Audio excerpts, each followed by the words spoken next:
What's good, everybody? So today we're going to get into a conversation about Terence Crawford being on his Crow Pie tour, making sure everybody gets the slice that they deserve. We're also going to talk about Blu-ray during an interview with World Combat Sports. Shout out to World Combat Sports for that interview. It was dope. If you haven't seen it, WCS, go check it out. Okay, we're also going to talk about 700,000 pay-per-view buys and what that means and how some heterosexuals feel about it. Let's break it down.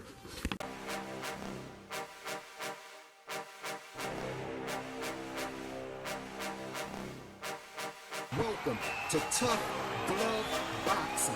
I am locked in, and let's get ready to talk about it!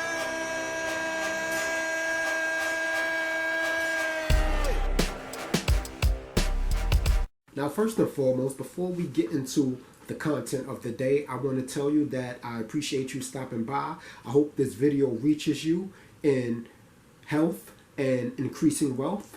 Okay, and I wish nothing but the best for you.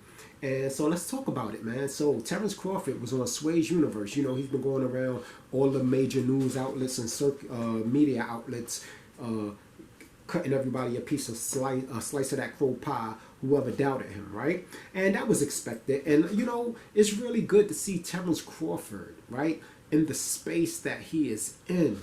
You know, he just seems so fulfilled, finally, right? And I got another video coming out this week about that, the edge of Terence Crawford. But he just seems so happy. You know, this is kind of like the pinnacle of his career. Everybody's celebrating him. Everybody's giving him the respect that he deserves. He has very little doubters. Now, that's not to say that there's not a lot of bitter people out there, because there are, okay? There's just some people, I call them QAnon boxing fans. You know, they're all into the conspiracies and the excuses and everything like that. But we're going to get into that a little later.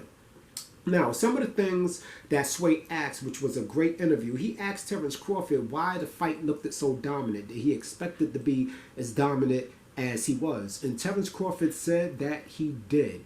They asked Terence Crawford if at all, while he was beating on Errol Spence, did he feel sorry? And he said he started to kind of feel a little bit of compassion, so to speak, around the 6th round, but not really, because when he's in the ring, he's usually in the mind frame of Drago. If he dies, he dies. And he said that it's not so much that he wanted Boxer's life to be taken, but you got to be in that frame, that mind frame, when you're in the ring, because you're in there with somebody that's trying to take your head off as well. And I completely understand that. Now, I already made a video, right? The complete breakdown of why Errol Spence Jr. got dominated. It was a 40-minute video where we talked about the specifics, so I'm not going to go all the way into that right now. But what we are going to talk about, right, is they asked Terence Crawford, like I said, why he was so dominant. And he said that for this night, okay, because I've always said the reason why Errol Spence failed on the biggest night of his life was because of Errol Spence. Everybody out there, you know, a lot of fans, not everybody, but a lot of fans out there coming up with all kind of theories as to what went wrong. And I understand when you just so one-sided and you can't seem to give the other guy his props when he dominated Errol Spence, a lot of people were in shock, right? That first knockdown, people were in disbelief. Like, if you look at the crowd, there's a guy in there, even Lil Wayne stood up, their eyes, oh my God, right? But what Terence Crawford said in the Sway's Universe interview, it makes 100% perfect sense, right? He said for this fight with Errol Spence, right, is that he had a pre-camp. So that was the first time he had ever done a pre-camp, right, at the UFC gym to work on strength. And he did that before he went into the camp, okay, and then he went into the fight. So he was at 110%. This is why when you saw him in the ring, he was sharp as a tack, right? This is why Errol Spence was weaker than him. This is why, you know, he just was so fluid and calm and composed, right? He prepared for a life and death situation. When Terence Crawford, before the fight happened, they interview him. There's one interview where he says he's preparing for a life and death war. That's what he said. He's training for life and death. So now that's to accommodate the biggest night of his life. Now that sounds like somebody that brought into the Errol Spence hype. how big Errol Spence was, how strong Errol Spence was, right? How dominant Errol Spence was going to be. Terence Crawford processed all of that and he prepared. He says something that makes very good sense, and it's not the first time he said it. Fights are won in training camp. And he said he knew 100% that he trained harder than Errol Spence Jr. And it showed. It showed, right? It was not so much that Errol Spence Jr. was losing because of some conspiracy theory. It had everything to do with Terence Crawford, right? Now, I had to go back, right? Because a lot of people, they are through fight parties on YouTube, and some of them came back and said, oh, I could tell when Errol Spence walked out, you know, there was something wrong with him. He looked like this, and then he got in the ring, and he just was slow, and he looked high, and I was like, what's wrong with him? But when I look at the fight party, you guys were hype.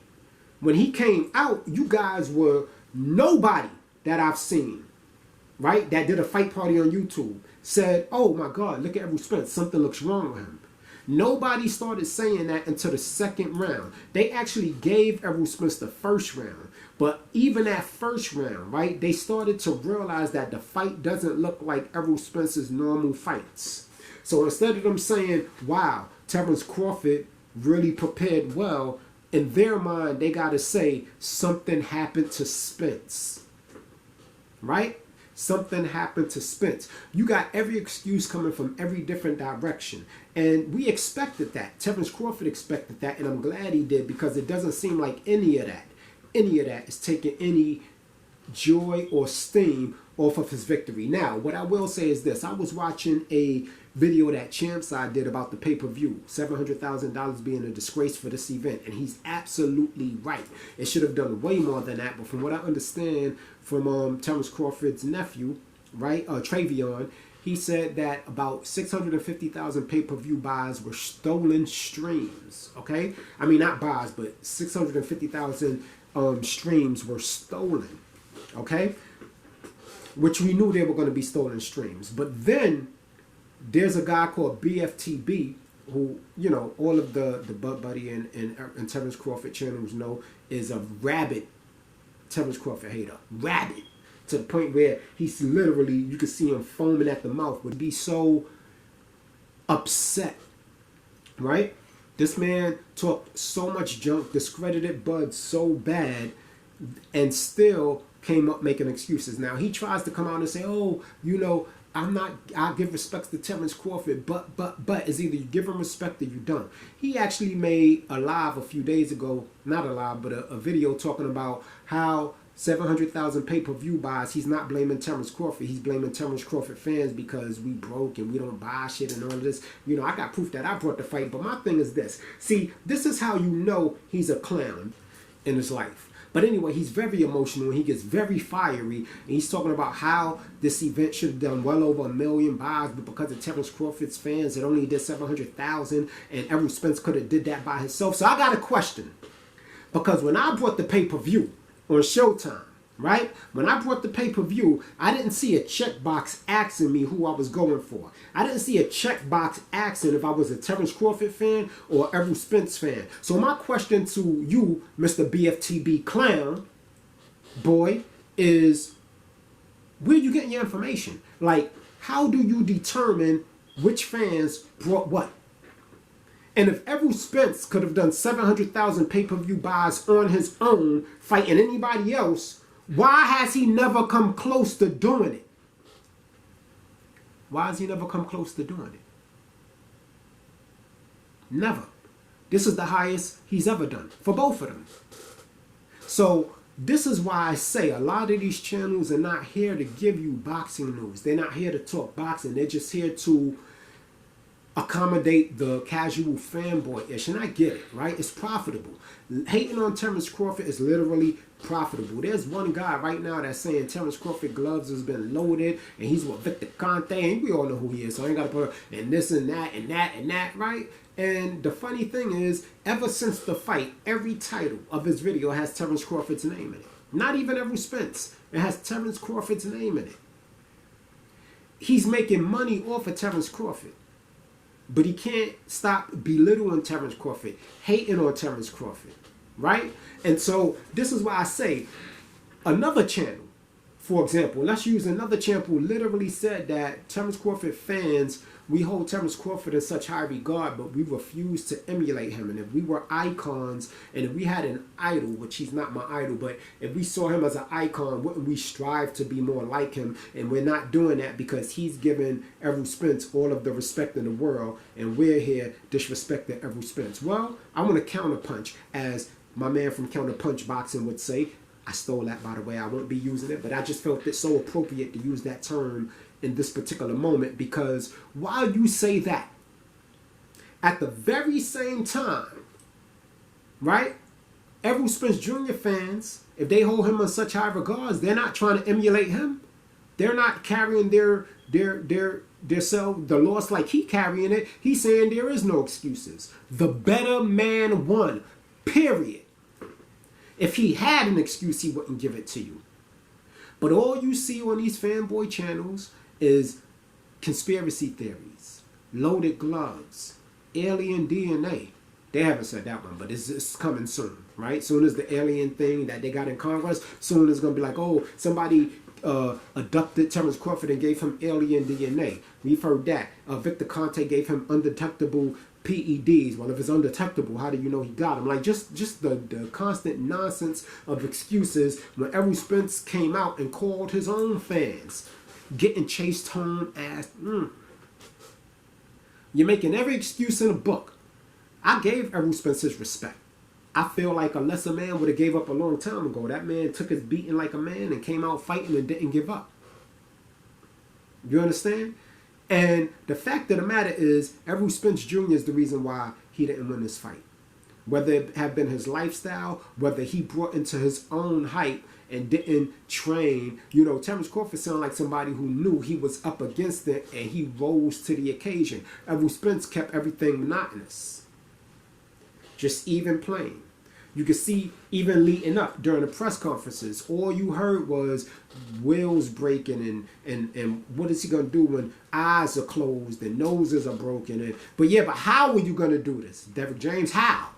How was Errol Spence going to do this? Okay, I understand. We all was like, okay, it got to the point where I was like, well, he just not giving up his game plan. But then when Errol Spence got in the ring and he really did try to do what he always does, it was like, yo, you gave away your game plan before the fight, first of all, by saying you was going to make no change, right? Meanwhile, you're going up against somebody who's in a pre-camp. You're going up against somebody that dissected every flaw and error that Errol Spence made. And you couldn't find one flaw from Terence Crawford to exploit. You the trainer of the year. You so good that you don't have to watch film to prepare. You're a fighter. You just have to train them to do the best thing that they do, not add this and take this away. Listen, I agree with Bob Arum on one thing. Showtime did Errol Spence a disservice.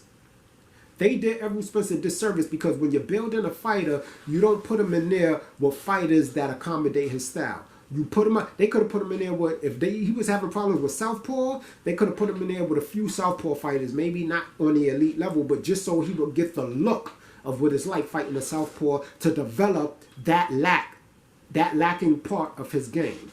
That's not what Showtime did. Instead, they gave him opponents that basically catered to his style. So there was no growth, which is why he had to depend on being the Tim Duncan, the big fundamental.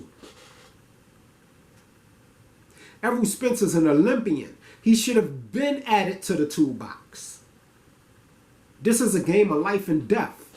And if he wasn't going to add to the toolbox, then he should have stayed away from Terence Crawford. Because there's no way all you guys coming up talking about he was weight drained and Terence Crawford got him at the right time. He waited till he was too big. None of you were talking that before the fight. Matter of fact, you were making cases, showing pictures, debunking theories that he was out of shape. Showing his body, saying, look, he's in shape. What are they talking about? He's out of shape. And you were doing that. Now, all of a sudden, he was weight drained.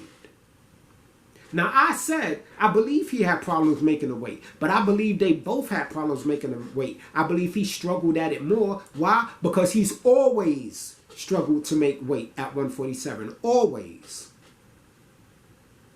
Now, the situation I want to talk about with WCS, World Combat Sports, salute to the OG. You understand? Doing an interview with Blue Ray. Fantastic. Fantastic, right?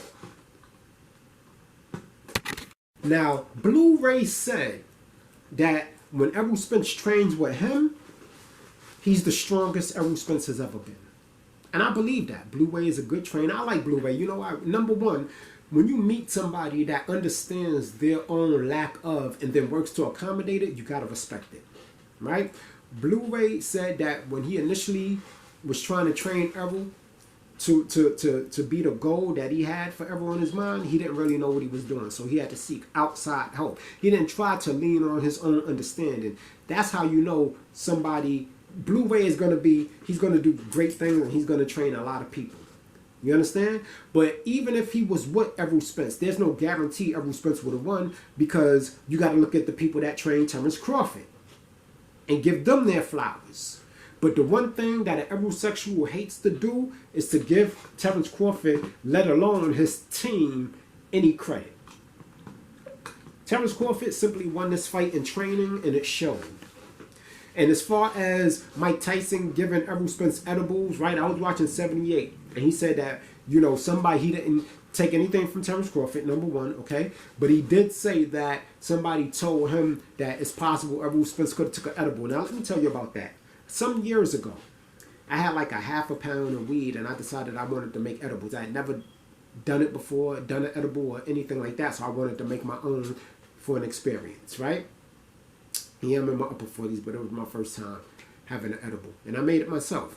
I didn't understand, you know, I just went on YouTube, looked at some videos. I didn't understand about dosage and all of that, and made about 12 cupcakes, right? Made the can of butter, and then made about 12 cupcakes. Well, unknowingly, I ate one of those edibles. I ate one of the cupcakes. They were small, right? And this was around 7 o'clock. I got so high that I went to sleep, right? I woke up the next morning around 8 o'clock in the morning, and I was still high. I'm not even lying. But let's just say, for the sake of saying it, even though I don't believe he would have been that stupid, but let's just say for the sake of saying it that that's what happened. He is the clown. Now, number one, I know that's not what happened, because when you're coming down off of an edible like that, he would have got demolished in the first round. It would have been immediately clear. Immediately. He wouldn't even did as well as he did. Okay? The reflexes when you're on an edible, it don't work like that. Okay? But let's just say if we give him that, whose fault is that? You mean to tell me the night of your biggest fight, your biggest night in your career, the biggest night in your career, you were such a junkie that you could not refrain from getting high for one night, even though after the fight you could get as high as you want in the Ibiza. That's where him and his lady went after the fight. You could have did all the partying you wanted there, boom, celebrated there. But you had to do it before the fight. That's why I don't buy it. I don't think Errol Spence would have been that stupid, for lack of better words, okay? And like I said, I don't take nothing away from Errol Spence. If you look at my content or videos that I've done about Errol Spence, it's not ishing on him. I know a lot of my butt buddies do. But here's the thing, right? What BFTB talking about Terence Crawford fans didn't buy the fight and how broke they are, and you should see this comment section, right? Like, how do you know is my question. How do you know who's doing what? What fans brought what? Like, what are you basing that off? Your opinion? Or just it makes you feel better to say it? Because I would argue that Errol Spence Jr. fans are the broke asses. Because right now, they're in hiding. You know how much money Errol Spence Jr. fans owe right now? Some of them have shut down channels. Some of them used to be in others' lives, trolling every day, making bets every day, nowhere to be found, vanished in the thin air, disintegrated like Thanos snapped his finger with the gauntlet, with the infinity gauntlet. By the way, if anything was loaded in Terence Crawford's gloves, it was that infinity gauntlet. I told y'all many times before the fight, when it comes to strength and power, size doesn't determine it. It's no guaranteed factor. I know from experience, right? When I listen to Blue Ray, he's motivated by the same people I'm motivated. And yeah, I work out with weights, but the majority of my workouts is calisthenics and resistance bands. And I get that from them Harlem boys in New York, the bartenders, we like to call them. You work out for strength and power, not for muscle. But that shit is just a side effect of working out for strength and power. That's why you got to do intensive workouts. So when Blue Ray is talking, I understand that he knows what he's talking about, because my brother was the overweight dude. I was the underweight guy. I've always been a run of the litter, but one of the strongest, ironically, right? So when Blue is speaking, I understand where he's coming from. But I also saw him do another interview where he said while he's training Errol Spence, right, he feels like he could have got Errol Spence even further, but there's just some things that Errol Spence doesn't like to do, which could be why he didn't go back to Blue Ray, because Blue Ray looks like the type of person that's not going to let you have a workout. You're going to have to really put that work in, because he's doing it with you. Look, me and you doing it. You can't fake the funk. You can't say it can't be done. You can't say he's making you do something he wouldn't do. So Errol Spence might not have went back to Blue Ray because Blue Ray's regimen is very strict. But when it comes to building strength and power, you need that type of regimen. You need that working to failure regimen. And you got to be willing to bring your mind to places that are very dark in order to push through it. It's just real. So, you know, once the Manny Pacquiao fight fell through, right, he stayed with his nutritionist and felt like he had everything, you know, he had. But I want to know why he felt Terence Crawford would be so easy. Right? And I feel like it wasn't just him, it was Derrick James, because even if Spence was worried, he got Derrick James there telling him, don't worry about it, he can't mess with you, he can't do this, we're going to do this, we're going to do that. Only to get into the ring and tell him to stay off the line and move his feet, step around him. When he said throw your jab and step around him, I was thinking step around him where? Where, Derrick? To the left, to the right, throw a jab and step behind him. How he going to get behind him throwing a jab? Spence don't got that kind of footwork. And if he did, but it's still up to Bud to react to it. So simple and plain, Bud Crawford worked harder. My boy said he's in a mind state of Drago when he's in that ring. You understand? Now, as far as what's next for Terence Bud Crawford, Gervonta Tank Davis' name has been floating around. A lot of people are calling Bud buddies and Terence Crawford fans clowns and calling Terence Crawford a clown because they're saying he's willing to fight Gervonta Tank Davis. Leonard Ellaby came out and said that everybody was stupid because Tank fights at 135. Why would he go up to 147 while at the same time asking Nui to come up from 126 to fight Tank Davis? Like, make it make sense. Huh? Where was this warning for Mikey Garcia when he went to fight Spence? Is Jermell Charlo stupid? Nobody advised him not? Oh, wait a minute. Y'all can sacrifice the rest, but not Gervonta Tank Davis. Gervonta Tank Davis got people coming up to a catch weight. You got people coming down to a catch weight instead of fighting people in their natural division. This is why he's the king of the casuals with the Reggie belts. Okay, yeah, belts don't matter, but don't sit here and call yourself a world champion. And I like Tank Davis. I just think he's short at himself. I think the fight with him and Terence Crawford would be competitive. I don't think he wins it. That's just my opinion. A lot of people don't give him a chance. But like I said, Roberto Duran is a prime example of somebody who can upset the apple cart. The reason why he wants to fight Tank Davis is because the same reason why he wants to fight Jermell Charlo. He feel like Tank Davis disrespected him. Tank Davis said he had a glass shield. The only shield I saw get shattered on the 29th was Errol Spence Jr. What about you guys? Get in the comment section and let me know whose shield got shattered. I personally think Terence Crawford's next fight is going to be with Tim Tszyu. I heard that Keith Thurman might be in the works for the rematch, but like I said, I don't think, if Bud is having problems making 147, Keith Thurman is going to have to jump up to 154, which I know he will, because Keith Thurman is only in it for the legacy. He couldn't give a dag about the belts. He's only in it for the money, rather, not the legacy. Terence Crawford is in it for the legacy. So Keith Thurman, if he got a fight at 168, he'll jump up and take it. He just need that payday. And I like Keith Thurman.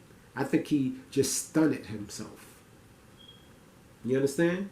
And now after watching what Terence Crawford did to Errol Spence, Keith Thurman is probably like, dag, I should have took that fight. Because Keith Thurman is a boxer puncher as well. He's just weak to the body. Right? They tried to discredit the WBO just to duck Terence Crawford. When all of their excuses about Terence Crawford kept falling by the wayside, now all of a sudden the WBO is a belt that nobody's interested in. Now he got all the belts. Right? I had a comment in one of my videos where a guy said, because I said we did it, right? And he was like, look at you using the accomplishments of Terence Crawford and you're a grown man because you don't have nothing going on in your life or any accomplishments in your life. And just as an example of what the Erosexuals like to say about people who they have no idea. It's not my job to prove to you what I got and what I don't got and what I do and what I don't do. It ain't none of your business. Especially if you ain't putting nothing on the table. Right? And anyway, it just really don't matter to me what you think as far as that's concerned. I know I've been blessed, thank God, and I carry it like that. Right? But the thing is, we did win with Crawford. The past 4 and 5 years, everybody won with Crawford. Nebraska won with Crawford. His family won. His friends won. Anybody who bet money on him won. Right? The fans, the real fans who defended him against the nonsense, won. And the funny thing is, if Errol Spence would have won, we know you guys would have been 20 times worse. 20 times worse. And y'all wouldn't have even been calling. Y'all would have been like, oh, ain't no need for the rematch. We want the rematch. We want Spence at 154 too. But he can't do nothing with Bud. He can't do nothing with Bud. But I think Bud is going to end up fighting Tim Tszyu next. I think Bud beats Tim Tszyu. With Tim Tszyu's style, I don't see him giving Bud a lot of problems. I think Bud will have to worry about the power. But, you know, if all you have to worry about is the power, we've seen that time and time again, right? What's your power really mean if you can't land those shots consistently and you got somebody who also has power landing shots on you? Tim Tszyu has never been in the ring with anybody remotely as skilled as Terence Crawford. Remotely. Not even a little bit. You can't name one person a little bit skilled, even before the Spence fight. The only thing you can say about Tim Tszyu is about his size. And when you bring that up, I'm going to remind you about Jeff Horn, who was also much bigger than Terence Crawford. Supposedly much stronger. Got dominated. You understand? So I needed to come on here and I needed to cook for a little bit. I needed to cook.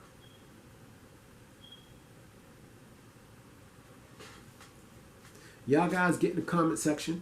Like I said, I hope this video met you in health. I always say, we woke up on the right side of the ground. God did his part. The rest is on us. Thanks for checking out the content. You ain't got to agree with everything I say. This video and this family is not based on you agreeing with everything I say. You're not my family because you agree with me. You're my family because you participate in the conversation. Period. Whether you agree with me or not. I think that a large group of us in this boxing community have forgotten how to agree to disagree with each other. And it's like you either got to be on one side or the other side. I'm a man who follows his own mind and his own heart, a.k.a. anybody killer, anybody could get it. I never joined the gang in my life. You understand? Because I don't like being under the authority of nobody. And so we have to get back to learning how to agree, to disagree. Anyway, that's my content. Get in the comment section. Let me know what you think about what I said. Locked in, Tough Glove Boxing. We out. You ain't gotta go home, but you gotta get the hell up out of here.